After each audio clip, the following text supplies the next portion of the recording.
Saya aktif di ASN sebenarnya, di Dinas PUPR, pernah di pondok, itu juga saya berbisnis berdagang. Saya mau ngambil, mau nggak kamu beli sama saya? Saya tuh tidak ada cita-cita jadi pegawai negeri. Akhirnya saya istikharah, S2 saya tinggalkan, saya keluar dari S2 di Malang. Kalau mau bengkelas sama Iya. Bang Amin boleh.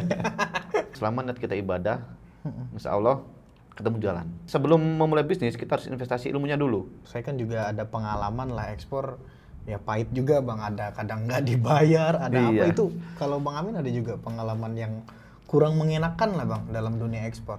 Jadi ketika kita bicara bisnis, sektor apapun, itu pasti ada kartelnya. 48 miliar kita bisa bangun istana bro. Karena dari awal saya mengatakan saya menjual yang premium. Kerjakan dengan otak kita, kerja pakai hati, dan jaga lisan kita.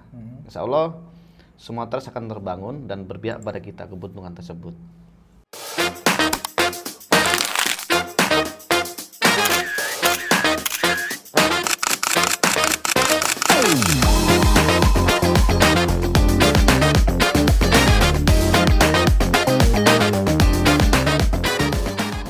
Baik, Assalamualaikum warahmatullahi wabarakatuh teman-teman.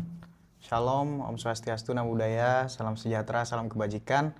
Kita balik lagi di Parlemen Pola Pikir dan kita kali ini bersama salah satu pengusaha besar yang baru-baru aja ekspor ke negara Amerika Serikat. Nah, Bang Amin. Iya, salam Boleh kenal. diperkenalkan Bang. Nama saya Amin Bahruddin Ashari.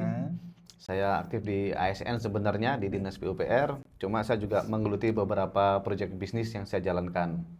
Berarti entrepreneur Bang. Ya, insya Allah entrepreneur. Boleh diceritain Bang gimana sih jadi awal mulanya berbisnis memutuskan sebagai ASN? Karena kita tahu juga dunia ASN juga lumayan padat Bang. Iya. Sebenarnya dalam dunia bisnis itu, saya dari kecil sudah berbisnis sebenarnya itu. Saya selalu ingin mandiri. Saya tidak mau bergantung pada orang tua. Dari SD, dari SMP, SMA, sampai saya pernah di pondok, itu juga saya berbisnis berdagang. Oh. Dari SD pun saya memulai bisnis itu ketika ada menjual perkalian, itu kelas 2 SD. Itu perkalian gimana tuh Bang? Kali-kalian. Jadi ada semacam kayak kertas kayak kalender yang besar itu, Oh, A3 ya, itu, tahu, dijual Bang. poster itu. Oh. Saya langsung membuat karena saya lumayan jago di matematika, jadi saya membuat perkalian di kertas itu, saya fotokopi, saya jual. Oh, memang ada jiwa entrepreneur dari kecil. Dari kecil itu waktu SD kelas 2 rasanya itu saya itu udah berjualan itu. Saya jual kepada kakak kelas saya. Oh. Itu. Saya tulis tangan, 2 lembar kertas itu di tengah-tengah itu saya protol, terus saya satu kali sampai 100. Saya fotokopi perkecil jadi 1 lembar, saya jual. Oh. Itu sampai kelas berapa Bang tuh? Itu sampai kelas 4. Oh. Nah, itu saya jual perkalian itu. Teman sekelas terus kakak kelas juga beli itu. Nah, terus tapi yang lebih lagi itu waktu di pondok. Saya pernah pondok pesantren kelas 1 SMA dulu. Yaitu berbisnis saya punya tekad yang kuat. Karena saya dipondokkan jauh dari orang tua. Sebenarnya kiriman cukup, tapi karena jiwa-jiwa bisnis di perantauan, saya mondoknya di Kediri dulu. Oh, di Kediri. Saya dari kota Malang, cuma dipondokkan di Kediri. Nah, terus saya melihat teman-teman pondok itu yang tidak sekolah, mereka setiap pagi jualan asongan. Oh, Jualan tahu, jualan permen, jahe, jual koran, seperti itu. Saya liatin mereka, kamu ngambil dari mana? Dari sini, dari Jombang, jual ke sini berapa gitu. Lalulah otak bisnis saya jalan. langsung mendapat. Kamu ngambil di sana berapa harganya gitu kan? Karena saya kalau ikut jualan asongan, gimana gitu kan sekolah gitu. Mereka ngambilnya 400 rupiah. Oh, 500 rupiah. Jualnya 1000. Marginnya dulu ya Bang? Iya, permen jahe yang isi 10 itu, Oh, ting-ting jahe itu, itu. ting-ting jahe tahu. Nah, terus akhirnya saya mau ngambil, mau nggak kamu beli sama saya? Saya beli 1 kardus langsung gitu kan. Jadi uang bulanan saya berikan 1 kardus, saya kasih ke teman-teman pondok sekamar dengan saya. Ini kamu jual bawa 50 gitu kan. Oh. Jadi mereka setoran dengan saya. Jadi sudah menerapkan teknik downline Bang ya, Iya. sales. Iya, seperti itu. Aduh, itu gimana terus Bang? Berlanjut. Sampai akhirnya saya itu, karena saya merasa itu pengen terjun langsung, setiap hari Sabtu Minggu, saya kejualan asongan di bis-bis. Jadi saya terjun langsung, ikut caranya di bis itu kayak apa caranya, kan saya harus melihat pasar. Sampai pertama naik bis nggak laku, kedua nggak laku, akhirnya diajarin sama teman-teman penjual, teman pondok saya itu. Jualannya taruh di pangkuannya dulu, baru ditungguin, baru dari depan ke belakang, baru dari belakang diambilin sampai ke depan gitu lagi. Oh, berarti ini memang culture-nya di pesantren itu teman-teman abang jualan juga berarti bang ya? Jualan. Oh. Jadi di pondok kami itu bagi yang sekolah di luar Heeh. itu boleh. Oh, I Tinggalnya di see. pondok nginapnya. Ngerti bang. Nah, pagi sampai sore di sekolah umum, sorenya sampai malam sampai subuh itu di pondok. Nah, bagi yang tidak sekolah, itu murni sekolah di pondok, itu paginya mereka jualan. Unik ya ada pesantren kayak gitu bang. Ada. Harus diakui Karena unik pondoknya gitu, Bang. itu ada yang sudah lulus sekolah, ada yang masih kecil, ada yang seperti itu. Terus kan ya abang dari SD sampai pesantren tadi kan sudah terbiasa berjualan. Kenapa tiba-tiba malah memutuskan menjadi pegawai negeri bang? Kan agak kontradiktif sebenarnya Iya. karena soal waktu ya lebih terikat bang. Gimana tuh bang? Saya tuh tidak ada cita-cita jadi pegawai negeri. Sebenarnya. Saya dari dulu tidak pernah mau daftar PNS. Tidak pernah. Akhirnya ketika waktu itu dalam otak saya itu pegawai negeri itu tanda kutip cara penerimaannya. Jadi saya tidak pernah mau. Saya ingin bergerak di konsultan, kontraktor, atau jadi dosen. Itu cita-cita saya dulu sebenarnya itu jadi dosen. Jadi dosen salah satunya ya bang. Terus saya merantau di 2009 ke Kalimantan, Iya. di Banjarmasin. Terus 2011 baru ke Palangkaraya. Di Palangkaraya saya menemukan kecocokan. Saya menjadi konsultan di sini, konsultan pembangunan di Kalimantan Tengah, di PU Provinsi. Oh, berarti memulainya memang usaha juga sebenarnya. Iya, merantau sudah kerja di sini, jadi kepala cabang di sini, perusahaan, menghandle di sini, pakai di Kalimantan Tengah saya handle sendiri. Sampai di 2014 awal, itu tidak dapat proyek kami. Jadi saya tidak dapat proyek, terus saya kan pulang ke Malang, saya sekolah S2, daftar S2, saya dicari sama salah satu pejabat di Kalteng. Oh, Ini Amin ini kemana kok nggak muncul ini expose ini, biasanya selalu aktif gitu kan. tiba-tiba hilang. Iya, saya telepon, kamu kemana kok nggak muncul? Nah, saya nggak dapat proyek, saya pulang ke Malang, saya bilang gitu. Non job pak ya. Iya, terus akhirnya, nah kenapa nggak bilang kalau nggak dapat proyek? Akhirnya saya udah kamu kerja di PU mau? Gitu ditawarin. Jadi apa? Honorer. Wah, enggak saya nggak mau di kedinasan. Nanti kamu seakan-akan dengan pemborong gitu kan. Nah, jadi saya akhirnya di antara dua pilihan, mau jadi honorer, mau jadi pemborong lagi di Kalteng gitu kan. Akhirnya saya istikharah, S2 saya tinggalkan, saya keluar dari S2 di Malang, ke sini lagi, saya ikut tes tenaga kontrak. Honorer, bukan tenaga kontrak tuh, ya honorer Zaman di itu honorer masih ya, di Bang? PU itu. Selama 4 bulan rasanya kerja itu saya.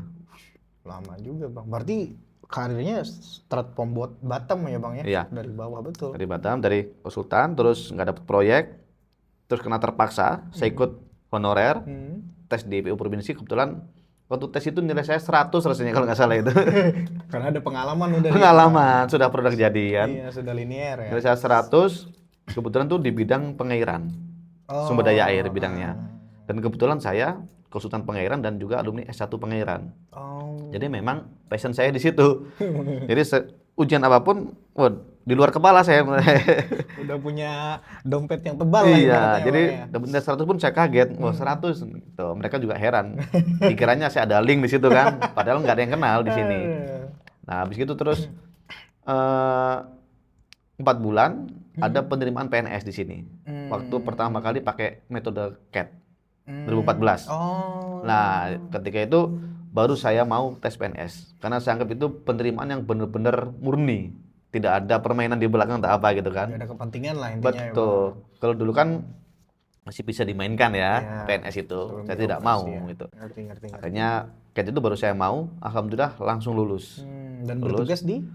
Tetap di PU Provinsi.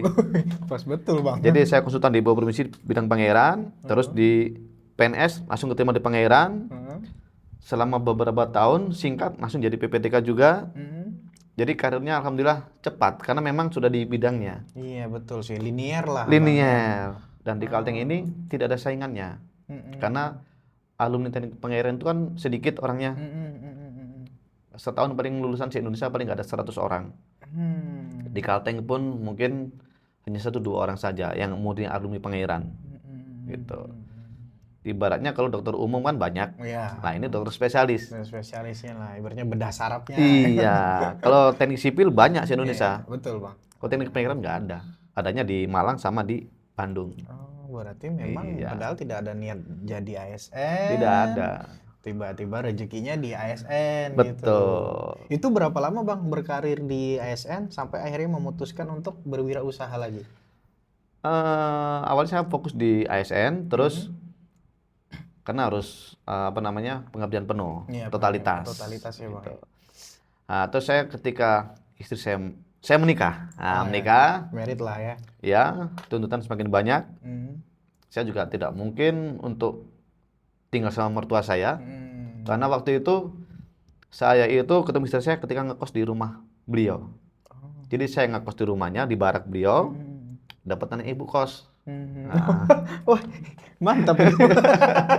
jadi 2 bulan ngekos, dapat tanah ibu kos nikah, gitu. Nikah akhirnya saya nggak ngekos lagi, tapi jadi tinggal di rumahnya ibu kos gitu.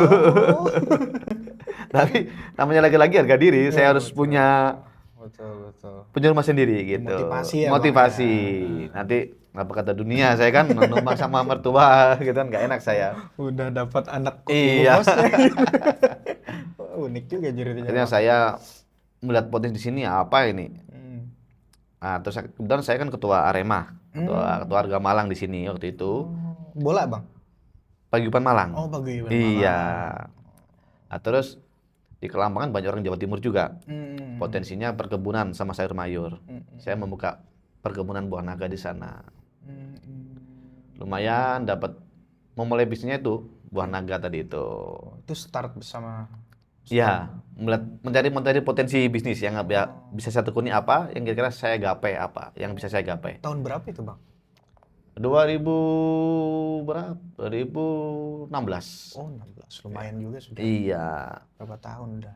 Udah lama. Itu lumayan seminggu bisa dapat 2 juta, 3 juta seperti itu.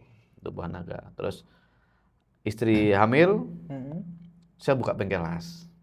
Beralih lagi atau ekspansi tuh bang? Nambah usaha. Ekspansi berarti. Iya. Holdingnya bang. Betul. Jadi apapun potensi yang saya anggap bisa saya gapai, saya kerjakan. Oh iyalah. Seperti itu. Yang penting saya niatkan untuk ibadah menafkahi anak istri. Akhirnya saya buka bengkel las, jalan juga sampai sekarang. Jalan. Oh sampai sekarang berarti di mana bang kalau bengkel las? Dia Sudarso. Yes. Nah, kalau mau bengkel las sama Iya. Bang Amin boleh? Dia Sudarso. Sudarso. Apa nama itu bang? Arya Jaya. Arya Jaya. Sinar Arya Jaya. Sinar Arya Iya. Jaya. Oh.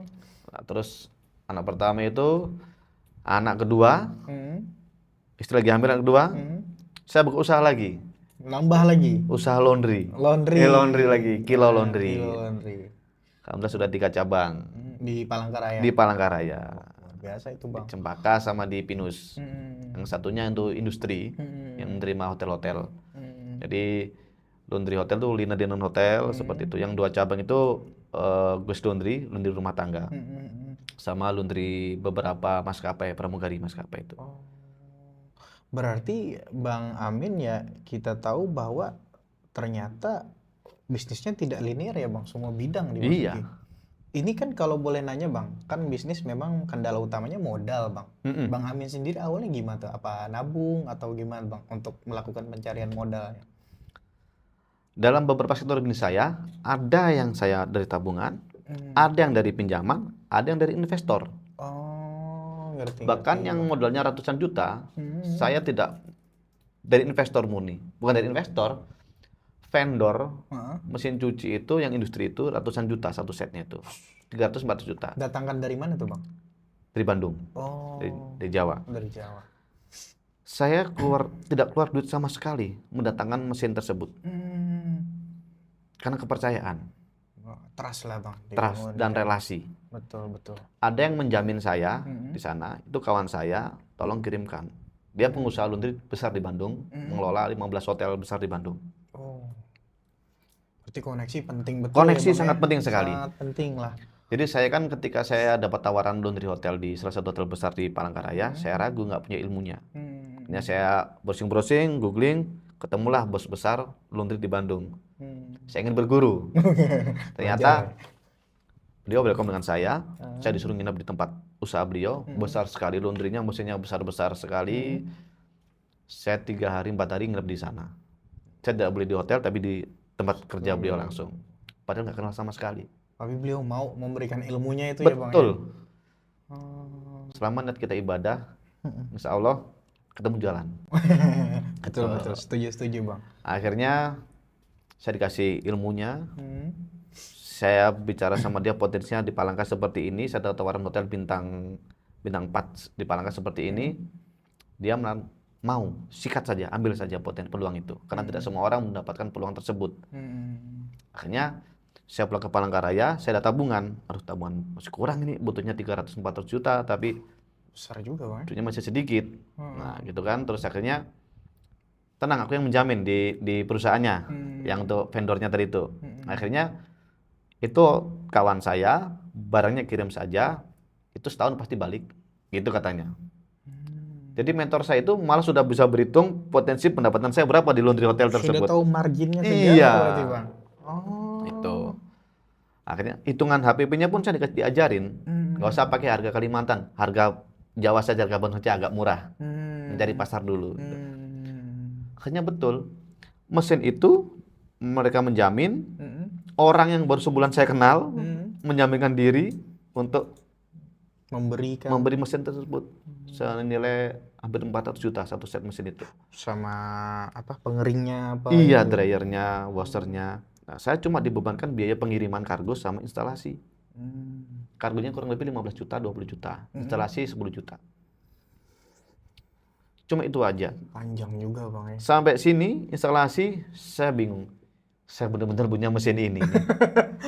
Pertama kali di Palangka itu Bang? Iya. Oh, akhirnya saya dapat dimentorin. Nyuruhnya begini. Setelah saya siap, baru saya ngomong sama pihak hotel. Saya udah siap, ready. Dengan kontrak sama hotel. Ini sudah tahun ketiga saya kontrak dengan hotel. Berarti udah berapa tahun kalau laundry Bang? Kalau laundry 3 tahun. 3 tahun ya? Nah, kalau hotel sudah 2 tahun kerjasama. Uish. Ini menginjak tahun ketiga. Berarti hotel bintang 4, bintang 3 lah ya? Iya. Menarik Bang. Kalau kendalanya Bang, dulu dalam pengelolaan laundry ya kita tahu loh mungkin Bang ada ya bisa jadi ada ketukar atau ada noda-noda yang tidak bersih 100% itu Abang belajar juga berarti Bang? Belajar. Turun langsung ya? Iya. Kalau laundry hotel itu nggak tertukar karena sama semua. Kan linen cuma spray, sarung bantal, sarung guling, towel, bed towel, itu. Paling kendalanya di noda ya Bang? Noda, tapi noda pun juga bisa hilang. Saya investasi sebelum memulai bisnis kita harus investasi ilmunya dulu. Ngerti, siap. Nah, jadi saya tidak mencari modal tapi mencari ilmunya dulu. Ilmu dapat, modal pasti ketemu aja nanti. Iya. Bahkan sampai saya diajarkan cara baju luntur bisa kembali normal tuh seperti apa. Saya tahu caranya. Ada. Kalau kita kan taunya pakai one take. Oh iya. Padahal salah itu. Merubah warna itu.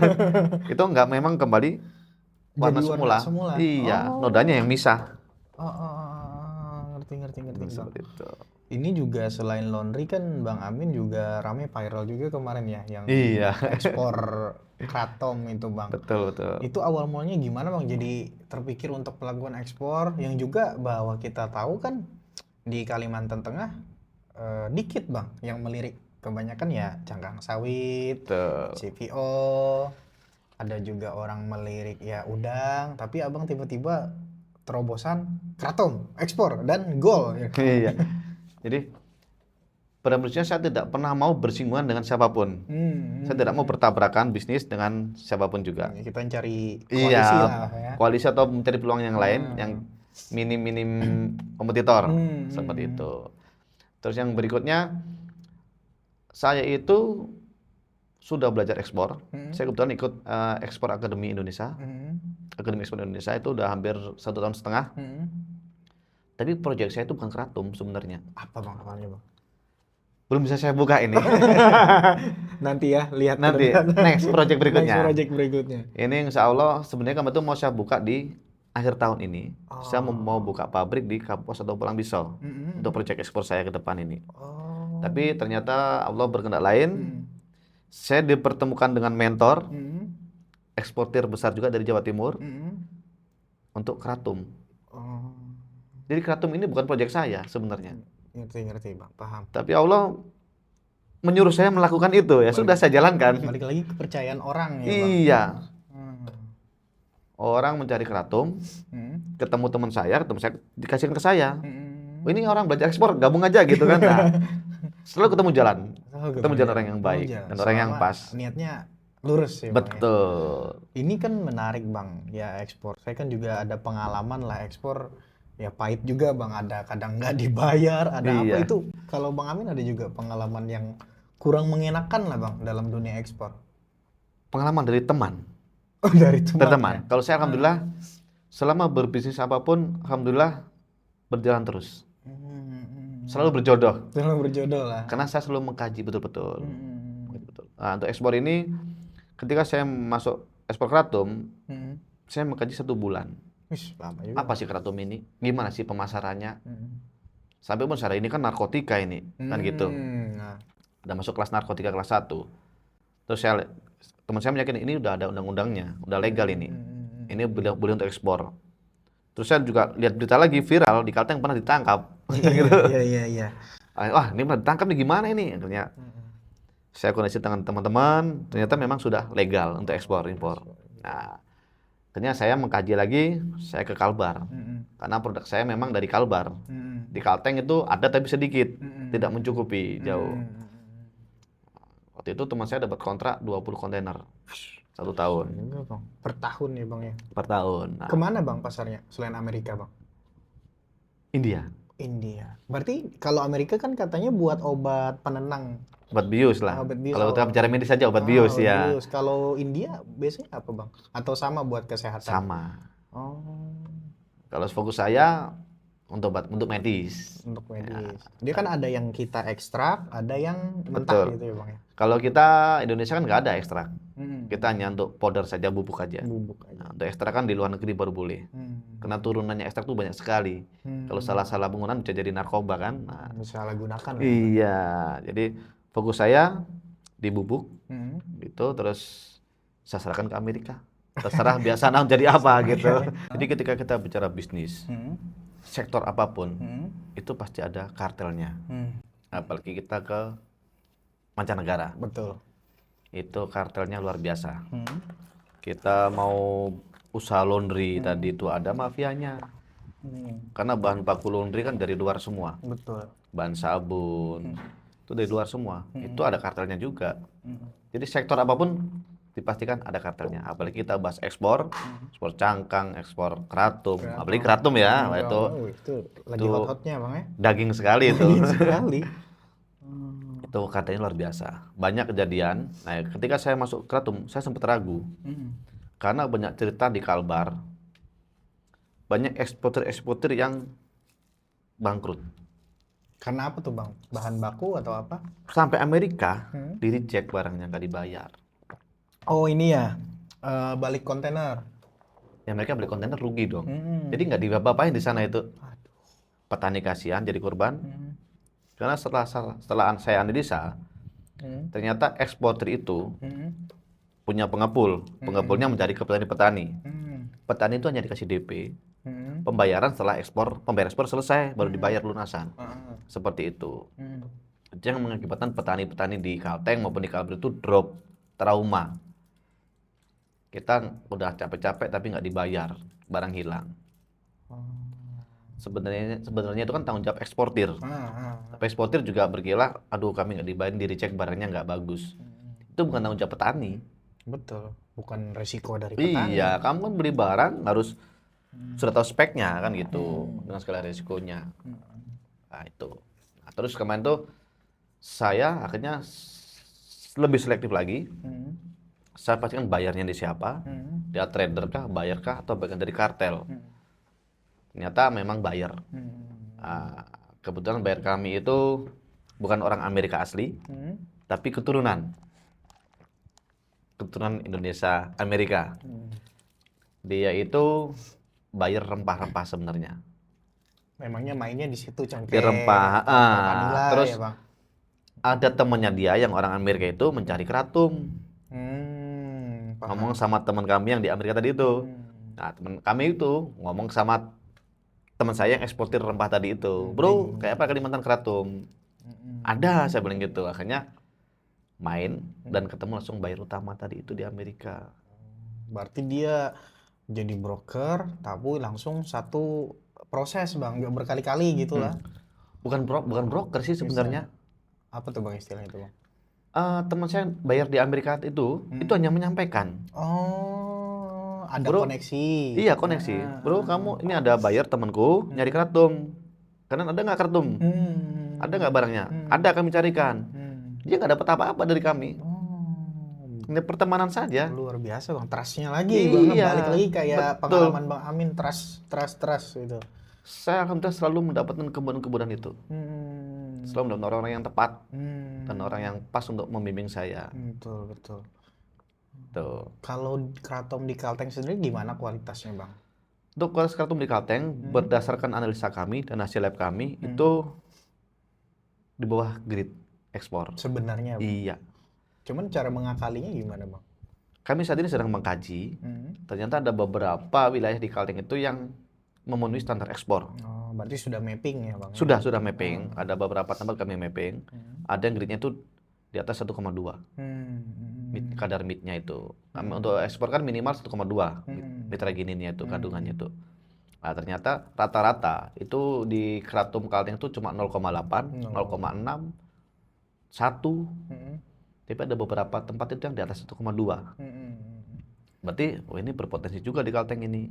Nah, sudah ketemu saya orangnya. Nah, gitu. Ketemu saya. Bahkan pemain-pemain besar keratum di Kalteng itu nggak tahu dari mana bisa dapat nomor saya. Dari medsos, dari apa, saya di DM tiba-tiba tahu nomor HP saya, itu WA saya gitu. Sama ya bang? Iya, minta kerjasama semua mereka. Kerjasama mau menyuplai saya, ada yang mau jadi investor saya, gitu.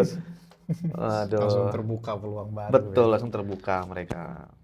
Kalau pengalaman buruk bang mungkin sama petani ada nggak bang? Karena kan keraton sama kayak daun kopi lagi, teh. Iya. Nah, apa tuh? Apa ada dicampur? Ada mungkin petani yang nakal, pengalaman abang? Yang kami takutkan itu dioplos sama petaninya, di mix. Tapi alhamdulillah, lagi-lagi saya ketemu petani dan pengepul yang jujur. Lagi-lagi trust itu memihak Bang Amin lah. Betul. Alhamdulillah sekali. Semua tergantung dari niat kita. Iya, betul. Niat kita untuk ibadah, membuka lapangan pekerjaan orang lain, dan menafkahi istri, insya Allah semua menemukan kemudahan, menemukan jalannya sendiri. Kalau boleh tahu bang, berapa bang kontrak yang satu kontainer kemarin yang baru-baru aja viral itu? Untuk kontraknya PO saya yang pertama ini itu 20 kontainer kurang lebih senilai 48 miliar. Lumayan itu. 48 miliar kita bisa bangun istana bro. Jadi bupati. Jadi bupati kita. Itu baru satu PO. Satu PO. Kemarin ini kan kami kan bayarnya di sana port to port sampai pelabuhan Amerika. Uji lab di sana, lolos baru dibayar. Nah, kami kan minta DP nggak dikasih. Oke, aku kasih, tapi kirim sampelmu. Saya kirim 50 kilo ke sana. Yang kirim 50 kilo. Meat saya itu 1,6. 1,6. Di atas ya. Di atas rata semuanya. Akhirnya mereka senang, puas dengan mulia saya. Mereka lah ngirim uang muka pada kami. Nah, terus namanya di lab sana kan orang-orang pemain kartuan ngumpul semua. Tahu nih, oh ini Amin Jayat dari mana pemain baru ini? Dari Kalteng gitu. Akhirnya mereka ngubungin saya lewat tim saya tadi itu yang komunikasi dengan buyer, ngubungin saya. Ada 3 buyer yang mau kontrak dengan kami lagi dari Amerika. Jadi kami membranding diri, kami khusus premium. Pasarnya di situ. Iya. Gitu ya. Kami kemarin sempat dites, mau nggak kirim yang non spek dari Kalteng, seperti itu. Kami beli harga lumayan lah, tapi selisihnya nggak begitu jauh dari yang harga speknya tadi itu. Non spek nggak apa-apa, kami beli. Kirim 1 kontainer dulu. Saya nggak mau. Saya kontrak 10 kontainer, saya nggak mau. Ternyata alhamdulillah itu ujian ternyata. Oh, ngerti Bang. Saya uji sama mereka. Karena dari awal saya mengatakan saya menjual yang premium. Sesuai komitmen dari Iya. awal ya Bang ya. Ternyata setelah saya menolak, kan potensinya yang non-spec di sini banyak sekali. Betul Bang. 20 kontainer pun dari Kalteng siap. Sebulan 10-20 kontainer siap Kalteng yang menyuplai. Tapi saya menolak. Ternyata itu saya dikatakan lulus ujian. Ternyata mereka menguji saya. Kalau kamu memang bermain di kualitas, kamu pasti nggak bakal bermain yang non-spec. Betul, betul. Ketika kita menerima tawaran kontrak non-spec, selesai kita. Berarti kita, Karena pasti ada potensi, suatu saat kamu pasti akan mencampur itu. iya, nggak ada komitmennya Bang. Iya. Balik lagi, trust tadi, kepercayaan menjaganya. Kamu bagus, kamu bisa menjaga mutu. Kamu tidak tergiur oleh barang non-spec. Itulah tepuk tangan dulu. Seperti itu. Itu Bang, mungkin ini pertanyaan terakhir Bang, karena dari awal sampai akhir ya kita dengarkan cerita Bang Amin bahwa lagi-lagi ini hasil dari trust, kepercayaan orang, dan itu alhamdulillah berpihak pada Bang Amin karena bisa menjaga komitmen itu tadi. Nah, boleh nggak kata-kata hari ini kepercayaan menurut Bang Amin sebagai penutup? Siap.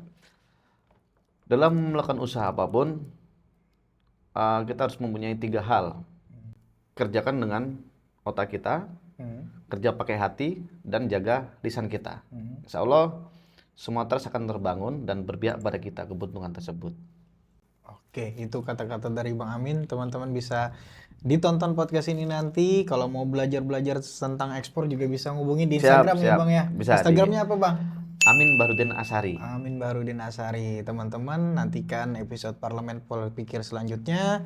Sampai jumpa. Wassalamualaikum warahmatullahi wabarakatuh.